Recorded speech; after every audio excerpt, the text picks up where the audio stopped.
months in Kosovo. So he's getting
several large containers back there that I think will handle all that you're going to give us today, but if you're so inclined, would appreciate your support. It's always great for me to look out and see the great attendance we have, but you know, we can't without a group of people calling periodically to remind you that you made a commitment to come here today and to make certain that you follow up on that commitment. And of course, we do need more volunteers constantly, so if you're interested, see Don, and he'll put you to work. We'll have the Pledge of Allegiance by John State. John? Yes, sir. Please join with me in the Pledge of Allegiance. I pledge allegiance to the flag of the United States of America and to the republic for which it stands, one nation, under God, indivisible, with liberty and justice for all. Thank you, Jack.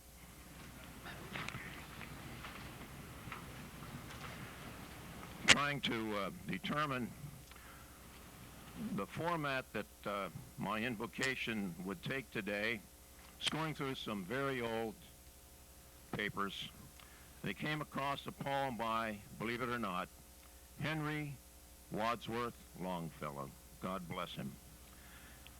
And the poem he wrote was called The Meeting, and I looked at this and I said, my goodness, this is something that would cover any reunion of people that see each other only occasionally, and I thought that you might like to hear this. So listen to the words that the great poet Longfellow has written about the meeting. After so long an absence, at last we meet again. Does the meeting give us pleasure, or does it give us pain? The tree of life has been shaken, and but few of us linger now, like the prophet's 2 or 3 berries in the top of the uppermost bough. We cordially greet each other in the old familiar tone, and we think, though we do not say it, how old and gray he has grown. We speak of the happy reunions that we have had over the years, but each in his heart is thinking of those that are not here. We speak of friends and their fortunes and what they did and said, till the dead alone seem living and the living alone seem dead. And at last, we can hardly distinguish between the ghosts and the guests, and amidst in a shadow of sadness steals over our merriest jests. Henry Wadsworth Longfellow. And as Bob Hope once said, always leave them laughing. And right next to that, I found a poem called Compensation. I am glad to see, as the cup of life fills to the brim, how gracious Father Time can be, instead of always seeming so grim. Like me, my love is not wrinkle-free. Her eyes, like mine, are growing dimmer.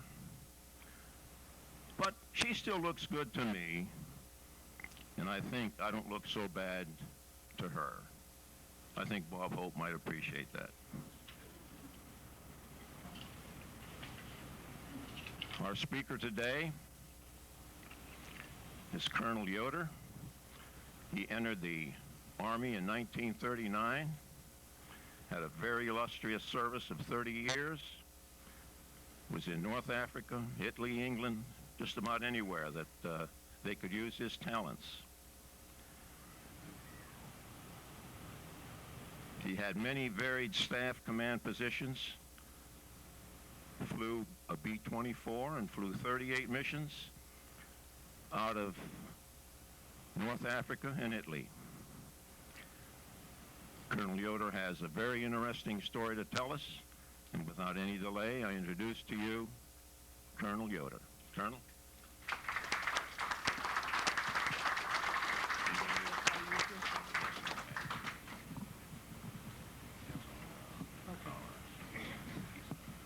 Okay. We have another mic here that I can put on you, Good. and then you don't have to hold it.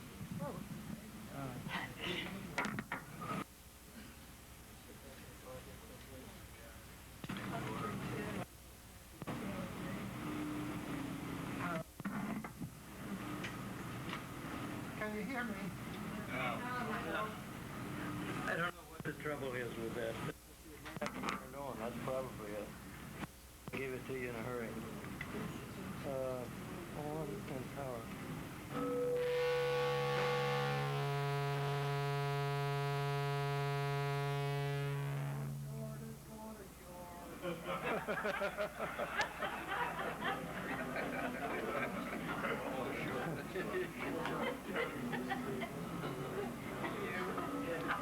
Yeah, can you hear me now? Loud and clear? Okay, I'll try to speak slowly and clearly and loudly.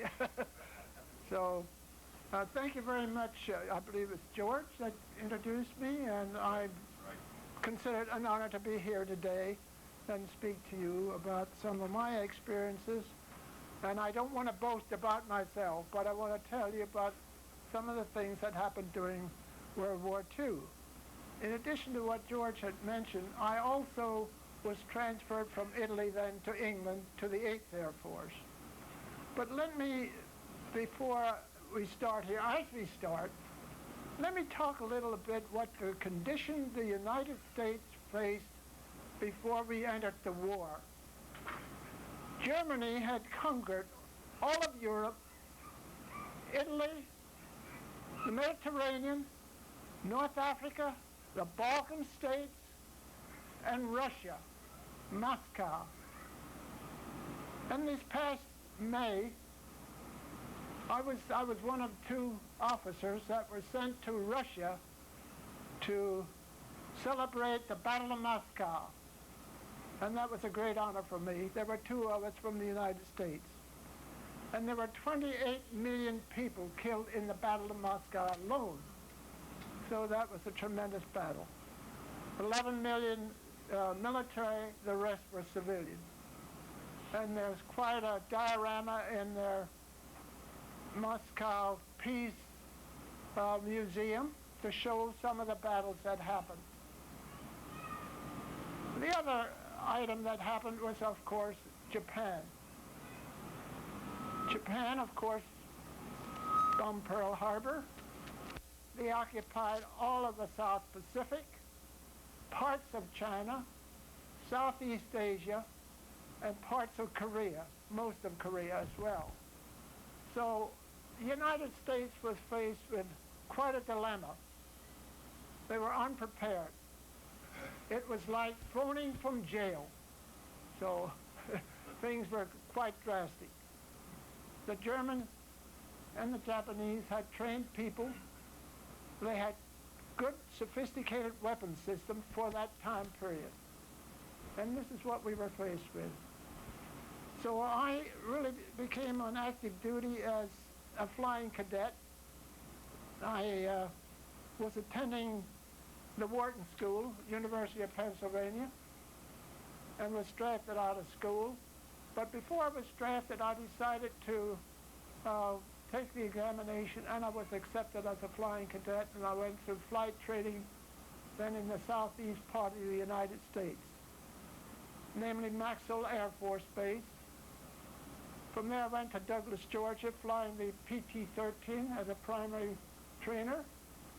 Then to Greenville, Mississippi in the basic BT-13.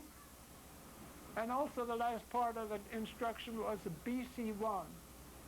And that was Basic Combat Number 1. So that gave us some experience in a combat aircraft, although it was an AT-6, a Texan. The last, for advanced training, I ended up at Columbus, Mississippi. And there I flew the AT-10 in the first part of the training, and the last part was the AT-9, which is a Curtiss. And that had a clipped wing. It cruised at about 150 miles per hour, and you had to bring it in at about 120. So cruise and landing were almost the same, had a big payoff. The latter part of my training then was in a Lockheed Vega. There were a number of bombers, about 10 bombers came onto our base, and they were en route to England. So they took them aside and gave us each approximately 10 hours, the last part of our training, to train us as a bomber pilot. And those bombers were being provided to England under the Lend-Lease program, which was given by President Roosevelt at that time. And for that we got in exchange some of the bases, namely Bermuda and Newfoundland and Goose Bay, Labrador. And of course some other things had happened. So after I was trained and commissioned, my mother came to Columbus, Mississippi, and my father, and pinned wings on my uniform at that time. And what an honor that was for me. From there I was sent to, two of us out of the class were sent to Tucson, Arizona, Davis Munson Field. And there I was, first I saw the B-24. I said, what a monstrous aircraft, the biggest aircraft in the world at that time. I said, boy, to fly that aircraft. I said, I doubt if it'll fly, but no sooner had I said that, I was put in the aircraft, and I was checked out as a bomber pilot in the B-24. After some practice there and some time, I then was transferred to El Paso, Texas. There I picked up my crew. There were 10 people besides myself, and we trained as crew members. And usually flying at night time, 25,000 feet, dropping practice bombs on the Alamogordo bombing range. After our training there, we went to Topeka, Kansas. At Topeka, Kansas, we were given a check to make sure that we were safe, checked on instrument flying and all sorts of things before we would depart. And there were two types of aircraft on the runway, on the ramp rather. A green-colored aircraft and pink-colored aircraft. And my roommate, a fellow by the name of Vic Jacobson, that went through flying school with me, I said, well, I'd like to get a green aircraft because I don't want to fight the German. I know he is very tenacious and a very persistent individual. So he said, well, I'd like to get a sand-colored aircraft. He said, I'm sure that's going to North Africa. So when the numbers came up, I gave them to my crew and he gave them to his crew. They went out, checked the numbers. They rushed back and said, "Oh, we got a pink aircraft." I said, "Oh my gosh," I said, "I'm disappointed." Well, he said, he got a green one. He said, "I'm disappointed because," he said, "I went through school," he went through school with American Japanese in Hawaii. He's a graduate of the University of Hawaii, and he said, "I know how tenacious the Japanese can be. They beat us in everything.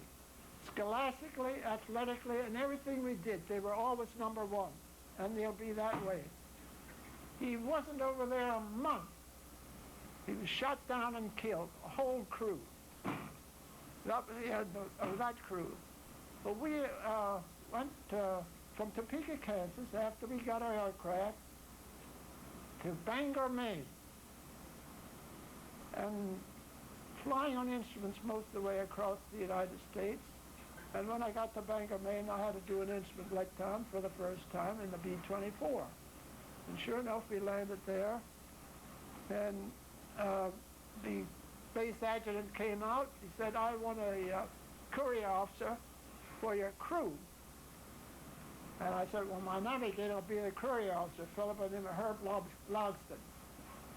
So he handed him an envelope. He said, "Now, I don't want you to open that envelope till you get out over the North Atlantic at a certain latitude and longitude. Then you're permitted to open that envelope."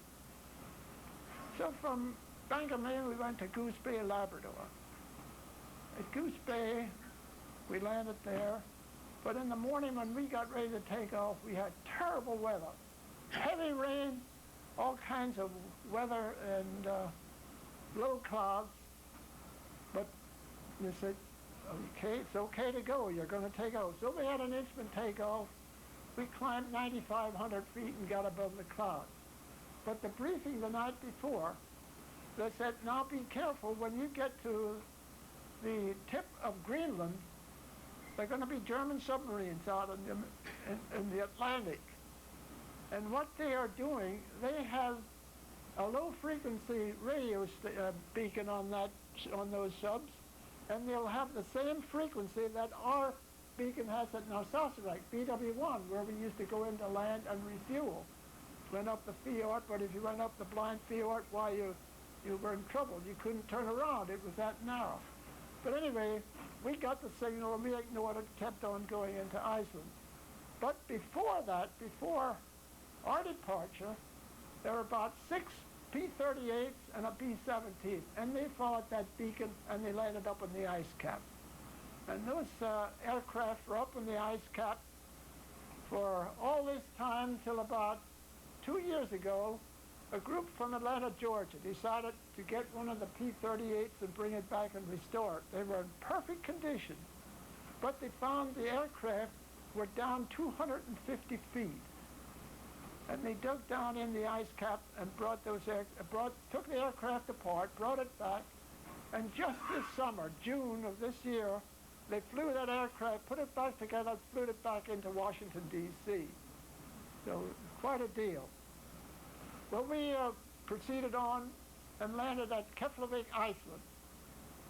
And the weather was even worse than it was at Bangor, Maine.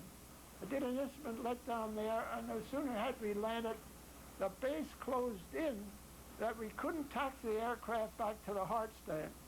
They had to leave it out on the runway. Everything was absolutely, completely dark. And so we spent 5 days there.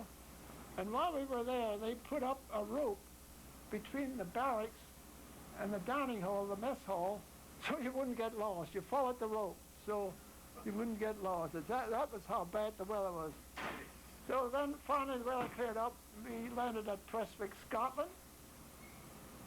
And we got a briefing there to go to San Morgan, England. The tip of England, the very south east part of England.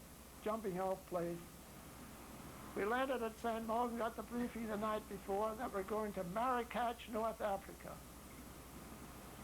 Now they said, when you get over the Bay, we don't want you to climb above 1,200 feet till you get beyond the Bay of Biscay. There was a civilian pilot flying a B-26, a Marauder, and that was called, of course, a flying prostitute because it had no visible means of support. So what this guy did, he didn't listen to the instructions. He climbed to 6,000 feet. They painted his aircraft, intercepted me. ME-1010s out over the Bay of Biscoe. And I can tell you, when you see us, this was the first time of combat. When you see a string of tracers coming at you at 2 o'clock position right into the cockpit, I tell you, that's an experience. The guy that saved my life on that flight was my co-pilot, a fellow by the name of Bill Crocker. He saved the aircraft. Finally, we dove down on the deck so hard. In fact, my ball turret, he got in the ball turret. He said, "You got to pull up. We're almost on the ocean." And that's how we kept these fighters away from us. They couldn't come in from the nose anymore. They came in from the tail, but they were falling short every time. Well, from North Africa, when we finally went out, we were supposed to go out to the 9th degree parallel. We went way beyond the 9th degree parallel. I said, if these guys go back and refuel and turn around, they'll intercept us again. So we went out to the 14th degree before we turned south into North Africa. But in the meantime, I had a young assistant radio operator. He picked up the Gibson girl and sent out an SOS that we were ditching. I said, when I found out what in the world happened, I got my first radio. I said, I wanted my engineer, first of all, to check the aircraft to see if the cables were frayed because of the hits we received. Well, the cables were okay, so we proceeded. But then I said to the first radio, you can send a message back and tell the RAF had already alerted their sea rescue people were en route to pick us up at sea. And I said, tell them to go back. It's not, we're proceeding on to Marrakech, North Africa, which he did, and of course, then they got the message and went back. But it wasn't the most pleasant thing that we encountered. We landed at North Africa, and the intelligence officer came out and debriefed us, and they said, well, the aircraft has to go up to Casablanca to get repaired, and he did. And then it was in repair shop for about 5 to 7 days, something like that, before we proceeded, and then we proceeded across North Africa into Cairo, Egypt. And that's where, when our navigator opened this envelope over the North Atlantic, we were assigned to the 1st Provisional Group in Cairo, Egypt. And we joined the 376 Bomb Group, the old Halpo group. They were on their way to China to bomb Japan.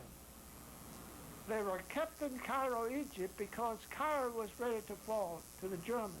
Rommel, the German field marshal, was on the outskirts, and the group was kept there to provide close air support to the British, and also then trained for the low-level Ploesti raid. So finally, we moved back and forth while we're in Africa, but before, on the first mission, we were sent to Benghazi. And I said to my crew members, I said, gee, look at all these bombs going out. I said, I bet you there's a mission on. Sure enough, as soon as I had cut the engines, our group operations officer came up and said, you guys go get your clothes, get your flying clothes on, get ready, you're going on this mission. And I said, you're going to be split up. They're going to have your co-pilot go and your first radio with somebody else, the rest you go with some other crews, which we did. And when we came back from that mission, my co-pilot and my first radio operator were shot down on the first mission. So we didn't hear from them for some time, and all of a sudden we heard that they were captured by the Patriots. And they protected the co-pilot and the first radio operator. But we found out this guy, Bill Crockett, he never wore his shoes in the flying boots. And when his shoes opened up, his boots left him, and he was barefoot. No shoes for 75 days. So one night, the British decided to fly a Dakota, which is a DC-2, into Athens, Greece, and pick them up. And when they did, of course, everything was dark, everything was blacked out, there was no radio communications. They ran off the runway, they got stuck in the mud, they couldn't get the aircraft out. But what happened, the Greeks and the Patriots covered that aircraft up with limbs and trees to hide it from the Germans. The next night, they got it up and brought these guys back to us in Cairo, Egypt. Crocker, the co-pilot, he had dysentery. Wheeler, the radio operator, he had dysentery. And Crocker had an injured back, and they were in bad shape, and they were not permitted to fly combat anymore. They were sent back to the United States, and I got a new co-pilot. This guy also was a P-40 pilot, a fellow by the name of Bob Wilson. He was a graduate of Citadel. But we got together again and built up our crew and got another radio operator fellow named Bob Balfour from Providence, Rhode Island. And then we started flying missions going up. Well, the first missions we flew in the Dodecanese Islands because Winston Churchill had the idea that he wanted to invade through the Balkans. And he had a commando outfit that was going to invade and start the invasion. So they needed close air support. So some of our missions were right on the Dodecanese Islands, Crete and various other places. But I tell you, after a week or two, that British commando outfit was wiped out, completely defeated. There were none left anymore. And that was the end. President Eisenhower, well, it was General Eisenhower at that time, didn't agree with Churchill, but Churchill decided, oh, this is the way we do it, it's going to have the least casualties and that sort of thing, but that never happened. So from then on, we flew missions up into the Balkans, the Fire Bulgaria. We made some missions up into Vienna, Austria. And those were 12-hour and 30-minute missions. We had on the front Bombay, we carried a bladder tank. That bladder tank had 750 gallons of fuel. And that was enough fuel to bring us back to the States, to our base at Benghazi. So that was fine on the first mission we went up, but we had big losses on those missions, believe it or not. On the way in from the Adriatic Sea all the way into Vienna, fighters. And we had something like 2,200 guns, aircraft guns that could shoot up to an altitude of 25,000. So I lost a lot of my classmates on that mission, on the first mission. So then we moved back and forth, and I spent approximately 6 months in the Sahara Desert. We lived in tents. The tents were issued from India under the Lend-Lease program. There were Muslim tents, Muslim material, and there was an air pocket between the two. There were two layers to keep us cool. But at nighttime, that desert would get so cold that we had to use blankets, Army blankets, every night. It didn't matter. And of course, the RAF was next door to us, and they used to go out at night, and we went out at daytime. And a couple times, we used to see a reconnaissance aircraft, a Ju-88. He'd come over our base, photograph the base. So that one time, the British sent a Spitfire up to intercept him. They couldn't get up to his altitude. He was way above the altitude they could get him. And the last time he came over, they stripped that aircraft down, everything out of it, except one machine gun, a 30 caliber machine gun. The pilot went up, shot him down, killed, and got the pilot, and on the reconnaissance aircraft. So some of those are the experiences we encountered. Then we moved back and forth. On one mission we came back, and we had a lot of dust storms, and the dust storm, the sand was up to 16,000 feet. So when we got to the base, they said, well, go to your alternate base. And the alternate base was Tobruk, down towards Alexandria, along the Mediterranean. So we landed there, and at that time, we had carrier pigeons that were put in the back of the aircraft. And these carrier pigeons had a vial in their leg that had a flag that we were supposed to release those pigeons and tell us that we were shot down, but we were okay. So the operations officer came around and said, we'll release the pigeons. And we released the pigeons. So the pigeons took off. We stayed there a while till dusk. And we flew back. When we got back to our home base, there the pigeons were in the rookery, and we were just landing. They were already asleep at night time. But if you ever get to Wright-Patterson Air Force Base and see some of those pigeons, the one pigeon, Lake Pete, he's there mounted. He had a leg shot off. The wings were all, he's full of shrapnel. But he got the message back to our base, stated, that one of our crews was down. But that's what happened. But on the first couple missions, because things were happening so fast, they never told us about these pigeons. So we were up over Sofia, Bulgaria, and my waist gunner, a fellow named Paul Hicks from Londonderry, New Hampshire. Paul said, "Gee, we have pigeons in the back here. Do you know why they're back here?" He called me by name. I said, "No, I have no idea." But these were the carrier pigeons. But then after that, we said, "Why did we get carrier pigeons?" So they told us. But before, we were never told. But then later on, we found out why the carrier pigeons were on board. But on that mission, my engineer, fellow by the name of John Rafter, he sighted a Luftberry, a German Luftberry, up ahead of us, 12 o'clock. And they were probably 5,000 feet above us. And everybody got set for them to come down. When they'd come down through our formation, and even though we'd fly the aircraft as close as possible to protect us, because that's the way we concentrated our firepower on the formation. But they came down, and invariably, when they came through that formation, they would get through it somehow, but they'd take one or two bombers down with them every time. It didn't happen. It always happened. It always happened that way. But at that time, my engineer was up in the top turret, and he was firing at these aircraft.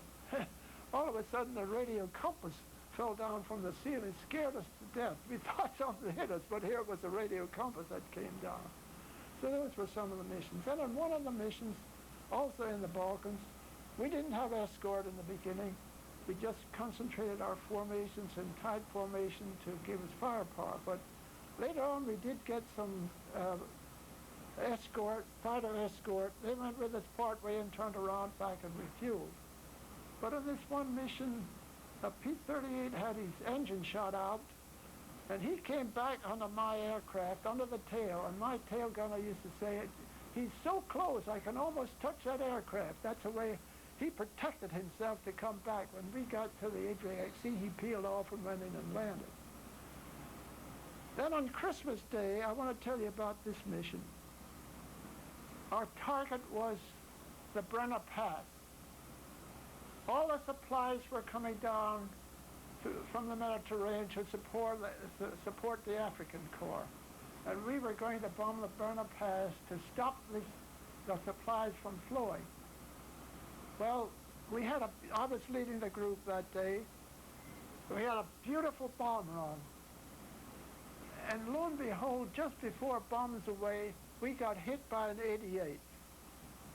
And I tell you, getting hit by an 88, all the shrapnel coming in at your aircraft, we went down for about 3,000 feet before I could recover. And then finally, when you that way and you're crippled, boy, the fighters concentrate on you, and they'll get you, believe you me. They will not let you alone. So we finally dove down on the deck and got out over the Adriatic and saved our aircraft that way. And we got back to our base at San Pancrazio, Italy, and we couldn't get the landing gear down. We had no radio contact, and all sorts of things were happening. So the instructions were to dive the aircraft down and pull back on the stick as hard as you could to get the gear down. No flaps, no nothing. So we tried that a number of times, and finally, we got the gear down, but we couldn't get it locked. And we couldn't get the nose gear down, so finally the engineer was able to kick that out, but it wasn't locked. And I ran out of fuel on one engine on the downwind leg. And then I decided, well, we're going to go in and land regardless. We're going to crash land this aircraft. So I made an approach like a carrier pilot. It wasn't a good approach. It was a terrible approach. And finally, just before when I got on the final approach, final leg, I ran out of fuel again. 2 engines left. And I thought, well, we're not going to make the end of the runway. But somehow, I stalled that aircraft in on the runway. And when I did, we bounced so hard that it put the gear, locked the gear. That bounce did it. And the operations officer came up and said, boy, what a job you did. I said, that wasn't by design, that was by happenstance. But we saved the aircraft. Then the gunners counted the holes in that aircraft. They counted, when I left them to go to debriefing, they had 306 holes and were still counting. I never found out what in the world happened to that, to all the aircraft. But the inside the instrument panel, flak came through there, up through the floor, up through the throttle panel, quadrant rather, and all sorts of things.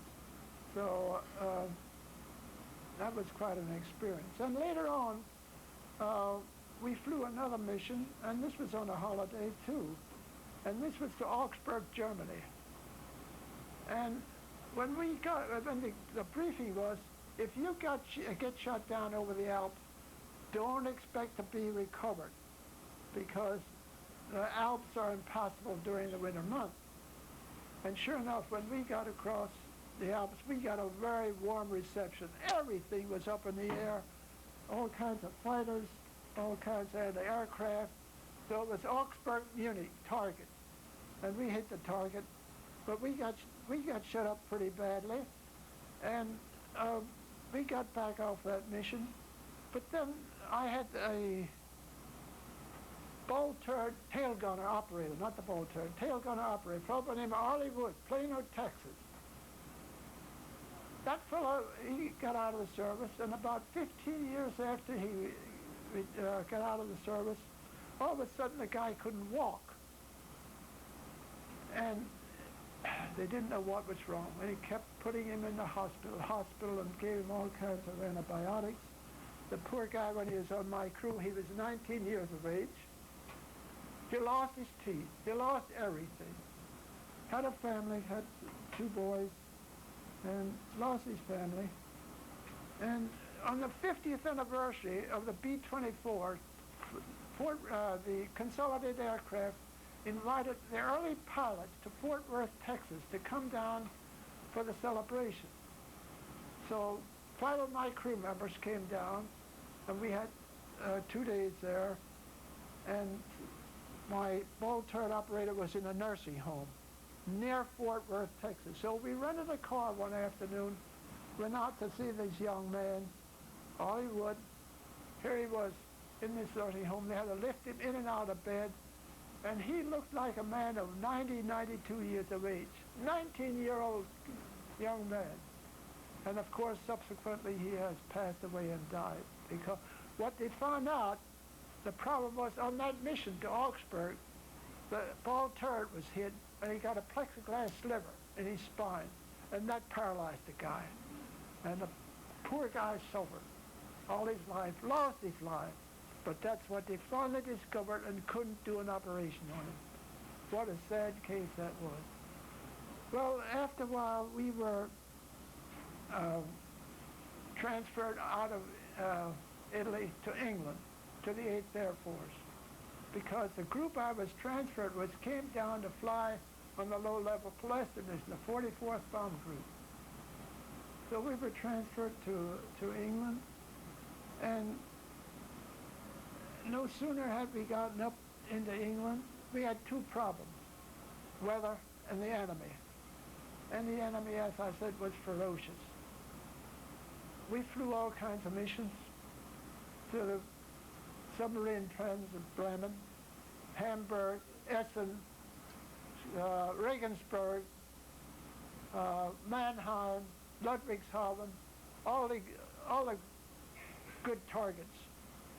And then to Berlin.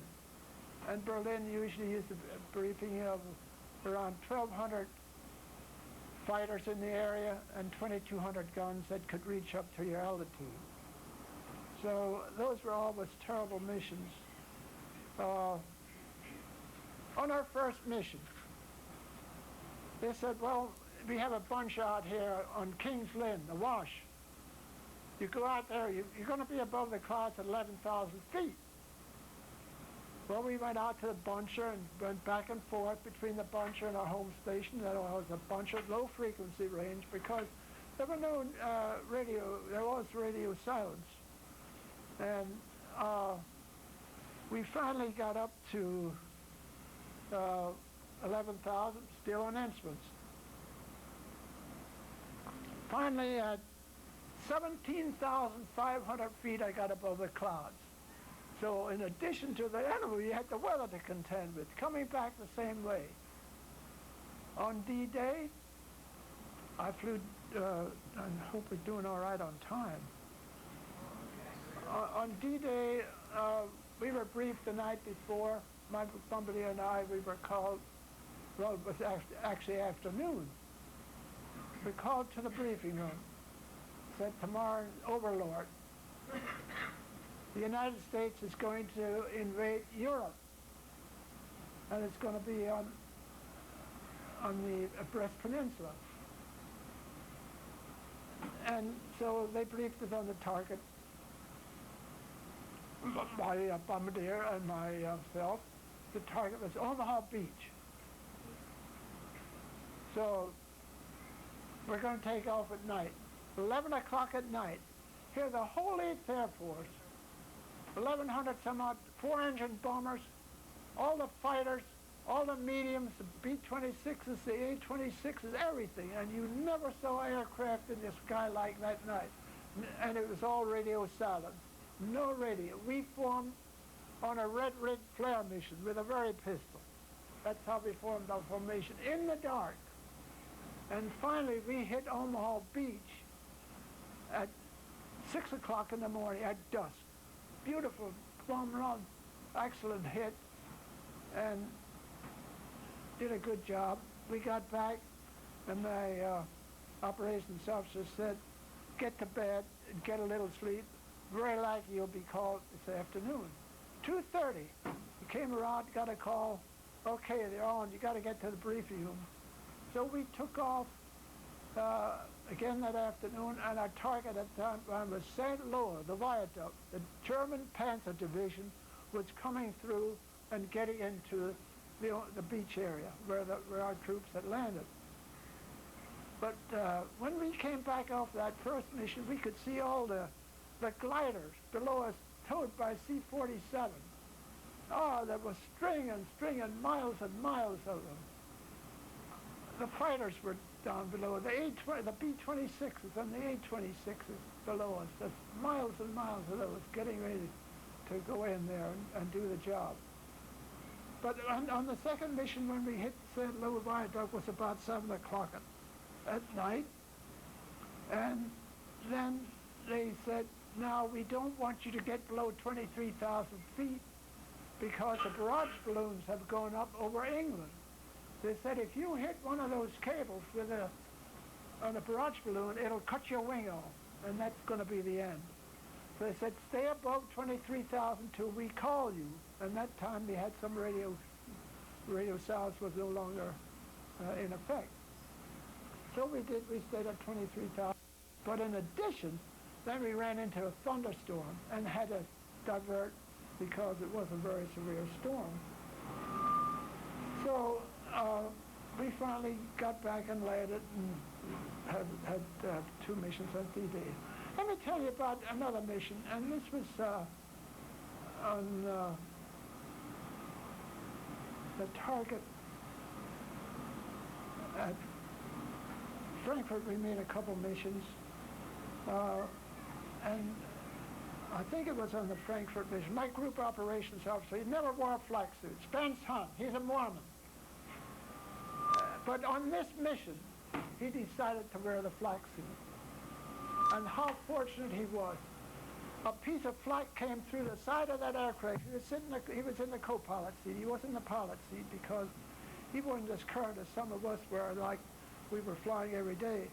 So when that flak came through and hit him in that flak suit, it took that flak suit and bent it in a circle.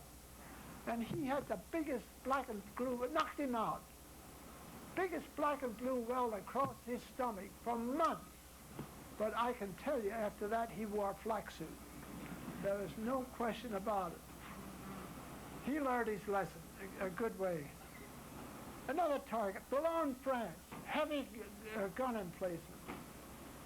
Philip named Horace Vance. He was going to be my command pilot, new pilot from the United States, very anxious, eager beaver type guy. So the last minute, they took him off my crew, and he was going into the lead crew, which was a neighbor in the Neeson hut next to me, who was going to go in and hit the target first. I was supposed to bring the second wave in behind him and drop our bomb. But the Germans, they did the usual trick. They had smudge pots all over, and the smoke was terrible. We couldn't, the bombardier in that first group, where Mr. Vance, Colonel Vance was on board, they couldn't find the target. What did they do? They did a 360-degree turn. I came in behind him. I went in, my bombardier fortunately found the target. Dropped the bomb. He had a beautiful bomb run, beautiful hit. When he came around the second time, he got hit up through with an 88.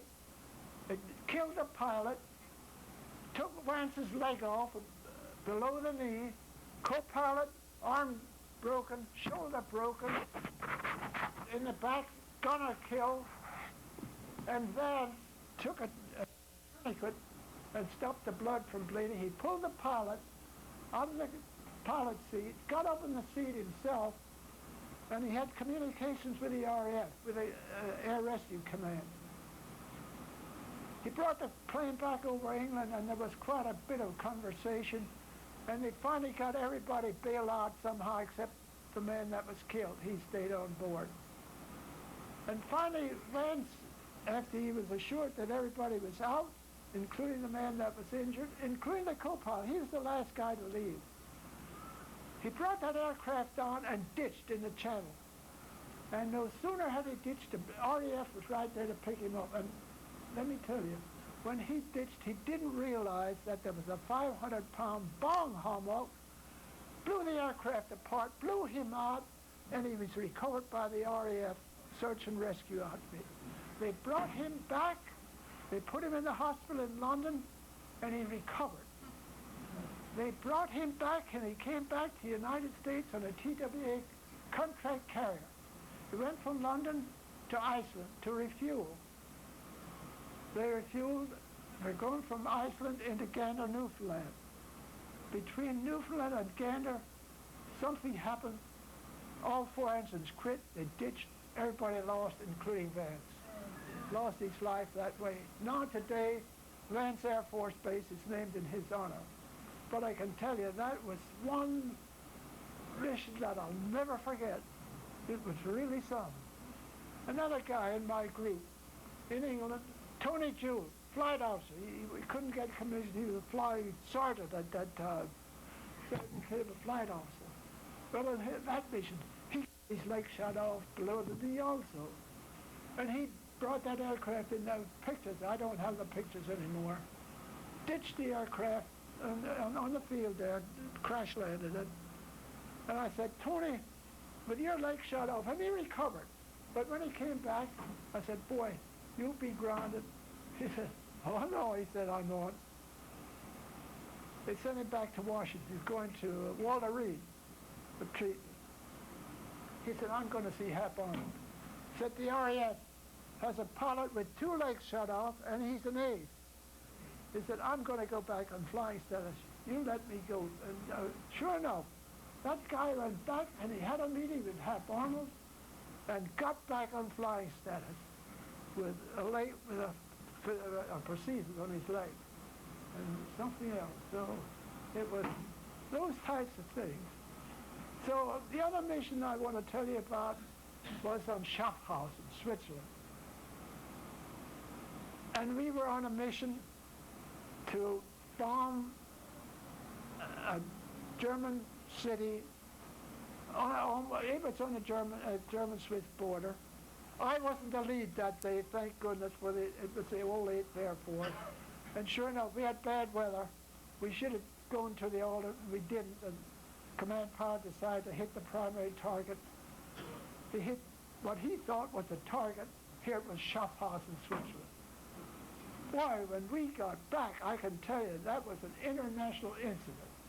We were at the headquarters for weeks, getting debriefed on what in the world happened that we hit Schaffhausen.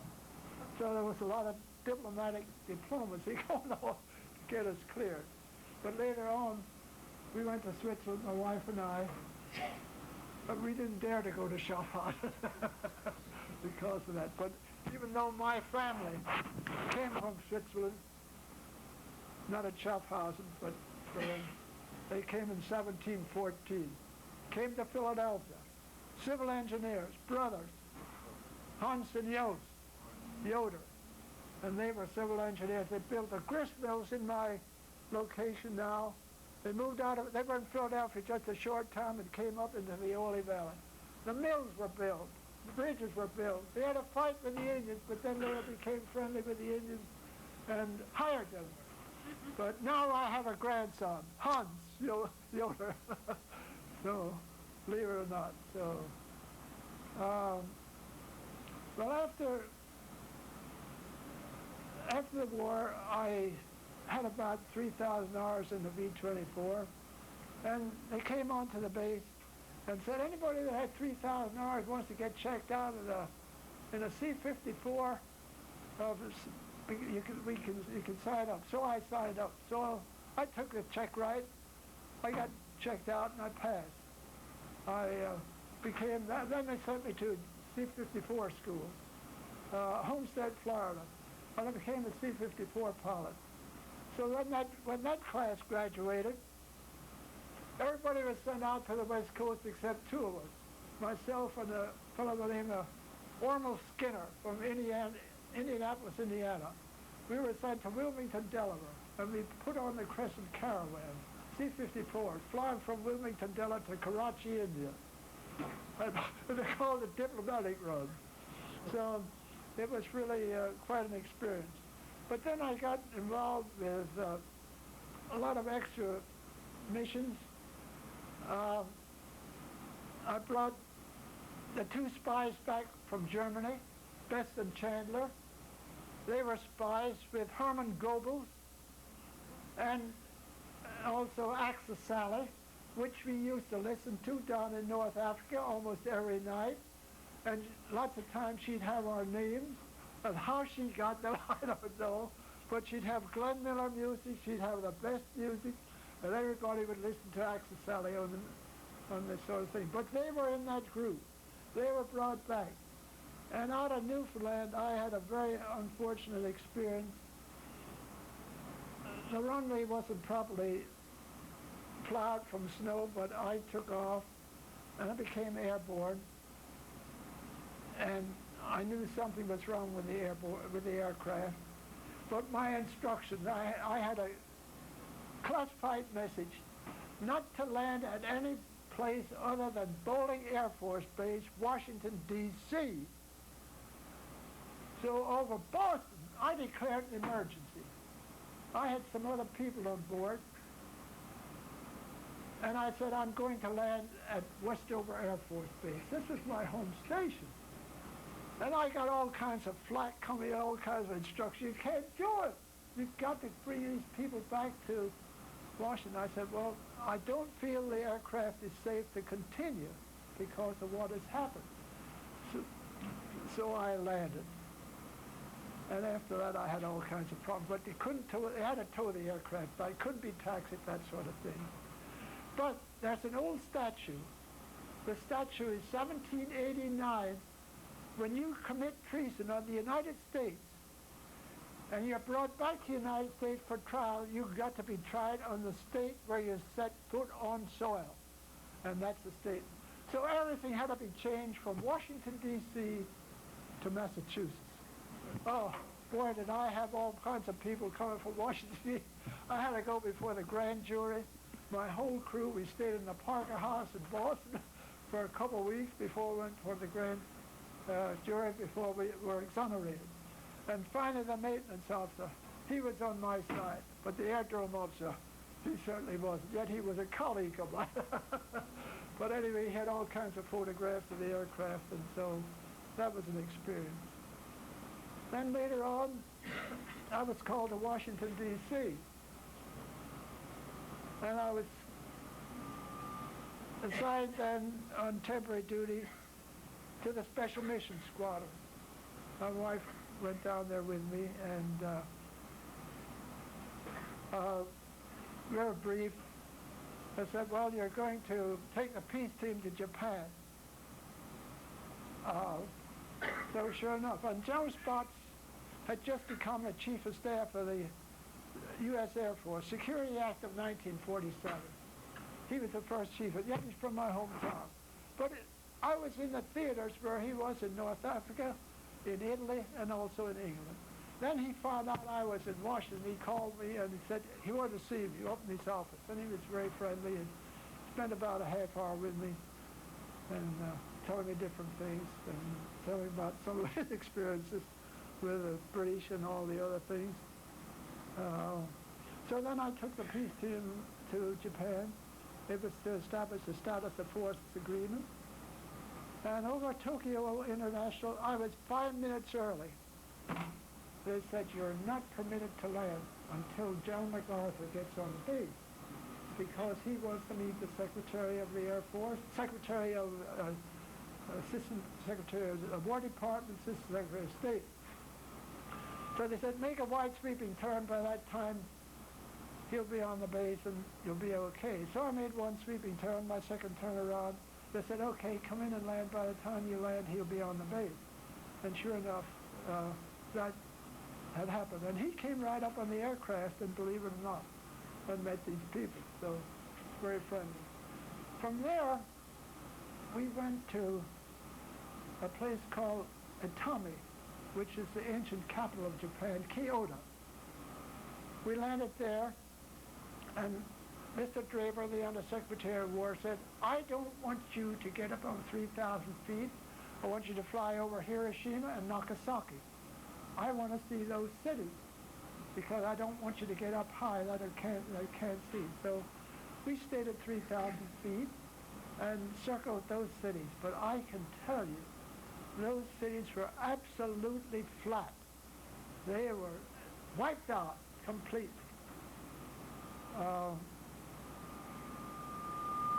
And later on, when we landed at Atami,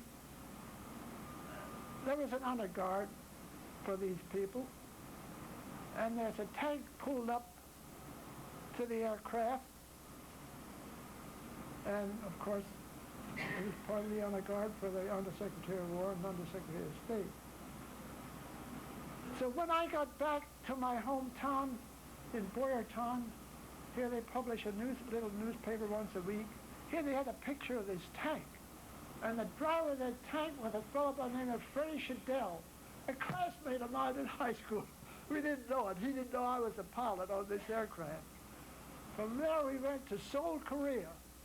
And I tell you, Seoul was another place. Bombed out completely.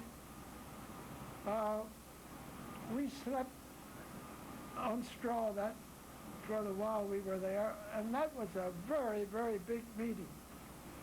And I guess it was part of the establishment of the 38th parallel, dividing North and South Korea.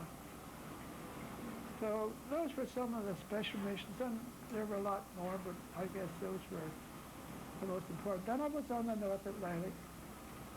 I guess total as a line pilot about 5 years, but then I became a staff officer. I was in the Pentagon, and we were in Washington for 7 years. My first assignment was the Joint Chiefs of Staff. And I thought, my gosh, here I'm a little old country boy going to that level. And sure enough, I was assigned there, and I worked for Admiral Radford then. And I did a tour there, and then got involved with the air staff, and after my tour at the Joint Staff, and there I had the responsibility primarily to work with the Strategic Air Command on providing airlift for them, for their various crews, and for the support of quick strike forces, for the atomic strike force, and also some classified projects in Europe, and all very interesting. But I did write a paper for President Eisenhower, and the paper I wrote, when you write a paper like that, you have to do a study. The study involved the shortage of airlift and how desperate we were for airlift to deploy our forces overseas and to various other places and support them. And I recommend it, and believe you me, doing a paper like that, you have all kinds of people breathing down your neck, most of the major generals. I used to go in Sunday morning to write that doggone paper because during the week, they was after me. So I used to get some of the work done on a Sunday morning. But what I recommended, to buy 6707s from Boeing Aircraft and 60 C-130s Lockheed Hercules. That paper was signed by the Secretary of Defense and went in to President Eisenhower. He approved it. And sure enough, that's what we ended up with the KC-135s and the C-135s. There were 60 of them, and that was the beginning of that. So that was an experience that we had. So, but there were glorious times, a tremendous history, and I know this gentleman here, he was in Anzio. I used to hit Anzio Beach as a target, and I know a lot of people were injured. I guess he said we had 3 Purple Hearts, and Bob Dole, broken shoulder and arm, and what's his name, Senator Akure from Hawaii. He got, and I tell you, a target we used to hit was Rome, Italy. We used to hit the Marshall Yards. The first time we flew out of Tunisia and Fayetteville South, which was south of Tunis. And so the brief was on hitting the Marshall Yards. But we were always told, do not drop your bombs on a church. So when we got up there, the target had a beautiful bomb room. Here's a church right in the center of the Marshall Yards. We held up our bombs, we went back home, and we went to an alternate target.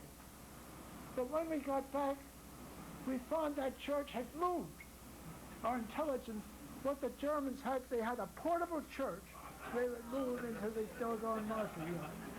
And they knew that we wouldn't drop bombs on the hospital and the churches. So they were saved at Marshall Yards and that sort of thing. So there were all kinds of things, but they were glorious years. We enjoyed every bit. I guess I was put on the Berlin airlift then I was supposed to be an exchange pilot with the Navy. So they said, oh, we can't let you go. We have a very important assignment for you. I said, what is it? Oh, it's the Berlin airlift. Oh, I said, I can't go, I have this assignment. Navy briefed me I was going to be a test pilot. So, I'm going to Whidbey Island, Washington. So, they said, oh, you're only going to be over there 3 months, and you'll come back. We'll save a billet for you. So, my 3 months were up. I said, I got to get back to the States. Oh, they said, the operations officer, you're not going back. You'll stay for 3 more months. I said, what about my son? We'll save it. 6 months were up. I said, I gotta get back. No way are you going back. So I was kept there to the end of the Berlin area. Was there all the time, but the assignment was not saved. I was very disappointed with that. But my wife and I, we were invited back for the 40th anniversary of Berlin Airlift. And what amazed me, and the reason I bring this up, for the meeting you're having today, we talked about the Berlin Airlift when we got out in the street. But people didn't know anything about it. I'm talking young people. They said, what Berlin Airlift? What are you talking about? But here we hauled coal up there. I hauled medical supplies, toilet paper on Miss Worthy, out of toilet paper, a load of strawberries one time, all sorts of things. And I tell you, some of my pilots hauling that coal every day, they were absolutely black. There's flight suits. I said, get those flight suits washed, for crying out loud. So they said, no, we're not going to do it till this thing's over. But anyway, that's the way it was. But there was a lot of harassment on the Berlin Airlift, lots of times. And I would fly, I was current that time, would lots of times work as an operations officer, and lots of times I used to fly 2 missions from Frankfurt to Berlin, up and back, and didn't get to bed sometimes till 4 or 5 in the morning, and back up again at 6 in the morning. A couple hours of sleep. But what happened, lots of times, the harassment, when there was bad weather, this low frequency range, which is a buncher up in Berlin, where we used to home in and do our letdown. The Germans would, not the Germans, the Russians would jam that frequency, and you had nothing. All you had was debt rating. And you had to take a chance that you were over the area or whatever. And then they also, when you're going up the corridor, they'd fire anti-aircraft shells in front of you. And you'd see these tracers go, scares you to death. And that's the times of daytime they'd come along with a fighter and buzz the heck out of it, head on, and pull right up in front of you. So it wasn't a lot of fun when you encountered that sort of thing, but that was the Berlin Airlift. So a lot of harassment. But I guess I was surprised when the Russians the Russians didn't invite me, but the United States invited me back to represent the United States for the Battle of Moscow. That was interesting. So that was real different. So I guess I was told, I hope I didn't bore you people to death. And I was told, I'll try to answer any questions you might have. If you have any questions, I'll be glad to answer them. Yes. Sir, did you, while you were flying B-24s from bombing missions from Italy, did you ever have Tuskegee Airmen fighters to protect your aircraft? Not in the beginning, but later on we did. And they only went part way and turned around. But then when I got up to England much later on, we did have fighters go all the way. And they'd go all the way into Berlin with us and back. So, yeah. Next question. Excuse me. Choose the mic so that everybody... Did you know Bill Williams was also flying a B-26? Some of the same missions and places that you What mentioned. was his name, Bill? His name was Bill Williams. He died last year, but he was from here. I can't recall that his name. Oh, okay. Another question was, how old were you when you went in the service? Oh, 24. 24? Yeah. How old are you now? Pardon? How old are you now? 87. Wow. But I'm married to this fine lady over here who made my life. I'm married to her for 58 years, and I'm proud of that.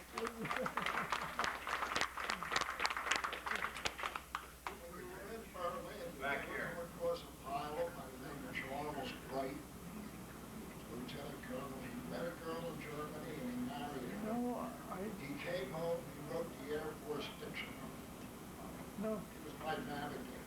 No, some of my, I can't place him right now, but I tell you, some of my bosses, Jimmy Doolittle was my boss for a while. But General LeMay, when he was Chief of Staff of the Air Force, and he was a very difficult man to brief, and he was very impatient. Another guy that was a great guy, General Jake Smart. Jake was a full colonel, was shot down, became a prisoner of war since 1943. And he was a prisoner of war, Stahlgruppe 3. And he was married at that time. I wouldn't get married during the war because I said, I'm a bomber pilot, and my neck's sticking out a mile long every time we take off. And I said, not but after D-Day.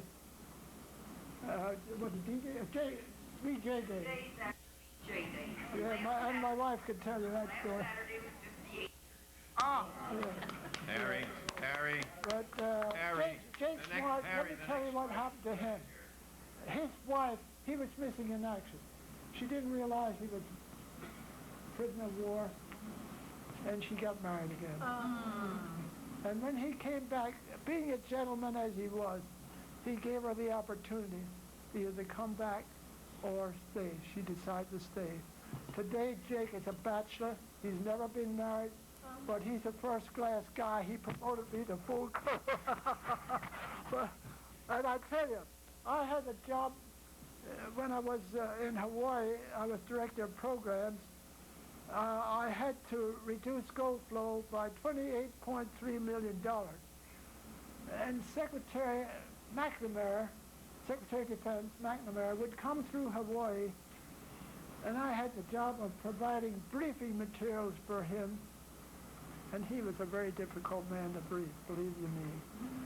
But Jake, and he didn't see eye to eye, especially on the Vietnam War, and I got involved with that too, incidentally, and I should tell you a little bit of a story on that. I know I'm sure running over my time there for you. Sure. Thank you very much, Colonel, for the type of person that you are and the story that you have to tell. I have a couple short questions. Did you ever write your memoirs?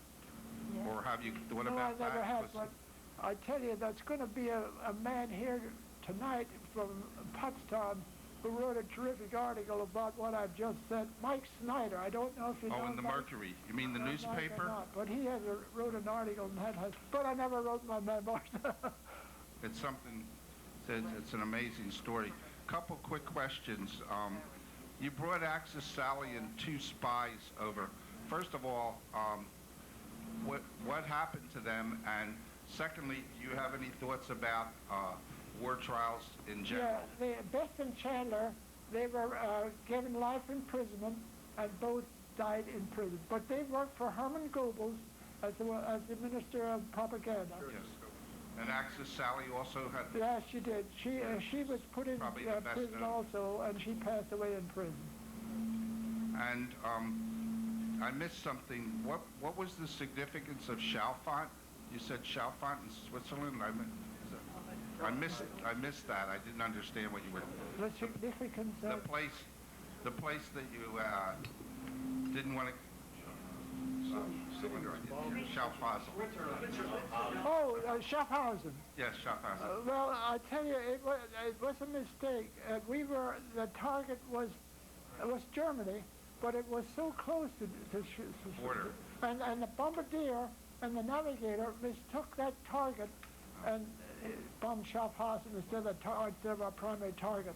But we had there were all kinds of meetings and reprimands, and unfortunately, I was fortunate enough. Of course. Service, I was 135. That's what you can wear. Right. Yes. There's one other. This young lady here.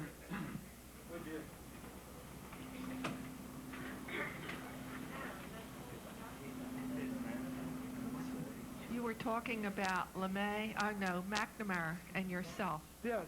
With Vietnam. What is your opinion of Vietnam? The beginning. Vietnam, if they'd have followed the general officer's instructions, we would have won the war in Vietnam. And that would have been over in no time. But that's what got General Smart so mad that they didn't follow the instructions and would have went all out. And Trell was sent to the Pentagon one time for a debriefing by McNamara on how we were going to fight the war. Oh, we left there. He said, all we have to do is show the force. If we show a great force, they'll capitulate. Oh, he couldn't believe that he was doing that sort of thing. And if we'd have followed the general officers, General LeMay, General Smart, people like that, Jimmy Doolittle, oh, he'd have won that war hands down. And we didn't do it. My friend, I have a fellow by the name of Navy Captain Ed Schultz. He became a prisoner of war for 8 years because,